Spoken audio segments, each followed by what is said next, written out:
Before Elliot Castro was old enough to vote, he had stolen almost $3 million. The Scottish fraudster had a dangerous combination of intelligence and criminal instincts. But how exactly did Castro pull off his amazing heists? Today, we're looking at how a teenager stole $2.8 million.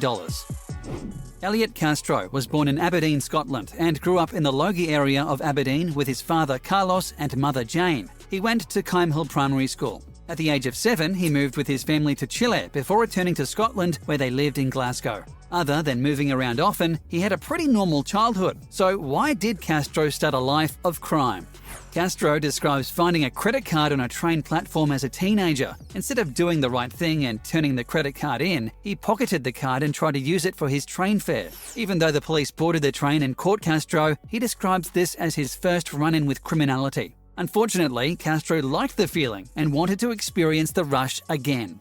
When Castro turned 16, he dropped out of school and began looking for a job. He was hired as a call center employee for a major British mobile phone network. Not only was his job predicated on a lie, Castro told the company he was 18 years old in order to get the job. He also used this position to steal people's personal information. His main heist involved using clients' bank information to order new bank cards to his address, where he would use them until the client finally caught on and cancelled the card.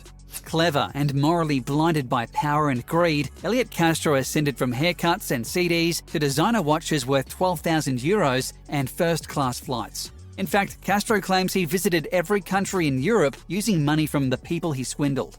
He was definitely living the high life. Castro would spend $15,000 at a club in a single night. He was drinking heavily and using drugs. He earned the money easily and spent it just as quickly. I had always been drawn to scenes that spoke of luxury and lavishness, he explains. I longed to be the businessman making offers that couldn't be refused and sending subordinates to Rodeo Drive on my account. During this time, Castro was briefly jailed in Canada, but he stole the credit card information of the Canadian Immigration Department in order to escape the country. He even pretended to be a secret agent to commandeer a car while escaping cops in Toronto, Canada. Castro, who is gay, said, "I liked that part. It was exciting. I almost started to believe it myself. It was a bit like being a younger, gayer James Bond. But each time afterwards, I would always think, how the hell did I get away with that?" Castro describes his time in a Canadian prison as one of the worst of his life. "I spent the whole first week crying," he says. "People were being stabbed regularly." He took a flight back to Glasgow and started to reconsider his life. But no amount of introspection could save Elliot Castro. A group of international law enforcement agencies had been working for years to build a case against him, and when he was 22 years old, they finally took their opportunity to apprehend him. He was arrested and sentenced to 2 years in an English prison. Though Castro had a number of aliases, his lies to his friends and family began to add up, and eventually, the authorities connected the dots. It turns out that he had been arrested in 1998 in London, but he skipped his court date and evaded his warrant by using fake identities. 6.5 years later, the authorities caught up with him. As his purchases became more flashy, Castro began to draw more attention to himself. He bought a BMW 7 Series for more than $50,000, even though he didn't know how to drive, and didn't have a valid driver's license. He says, "It was just to show off to people that I knew." At the BMW dealership, a man approached Castro and told him he was under arrest. At the time, Castro had dozens of credit cards with different names in his wallet, and he knew his days of lying were over. After doing his time, Castro decided he had had enough of his career of theft. Castro decided to turn his life around when he left prison and became a highly respected independent fraud prevention consultant. He is dedicated to helping businesses, financial institutions, and law enforcement departments keep their assets secure. His previous clients include Barclays, Metropolitan Police, IATA, UBS, and the FBI. But don't think that Castro is working from a place of charity. He charges huge amounts of money for his services and capitalized on his time as a thief by writing a best-selling book. His book, Other People's Money, told the tales of his exploits and was a great success. Elliot Castro makes regular appearances on TV and radio as a guest on Consumer Affairs and Security and Risk, and is a part-time DJ. It seems that a life of crime can pay, because at the age of 25 years, Elliot Castro sold the rights to his book Other People's Money to film producer Charles Steele, whose most famous movie was the BAFTA award-winning film The Last King of Scotland, starring Forest Whitaker and James McAvoy.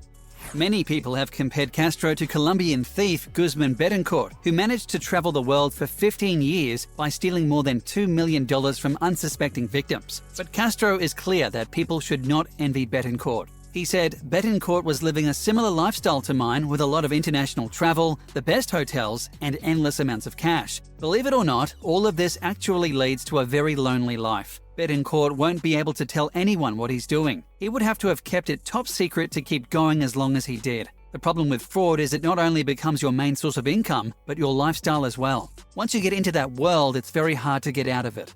Castro continued, our cases are similar in that we both used expensive hotels for our various scams, but I was more into acquiring credit cards and account numbers from other guests, usually posing as hotel security, whereas Betancourt seems to have been more of a cat burglar, stealing jewels and money from hotel safes. Explaining how the life of a super fraudster begins, Elliot said, you start scamming small, maybe £50 or something, then it just escalates. Before you know it, you're in a nightclub paying £700 for a bottle of champagne on someone else's credit card. There's no doubt crime is very profitable. I could make thousands of pounds in an hour. That sort of dough is enticing for anyone. But Castro also reveals the conflict that flows through a conman's mind when they have pulled off a big job. He said, quite often I'd walk away with thousands of pounds and think, what am I doing? I don't even need this money. I felt shame at times. But the lifestyle is as addictive as a drug. When you know how, you want more. If I was ripping off a shop with fake cards and the people serving me were really friendly, I genuinely felt bad afterwards.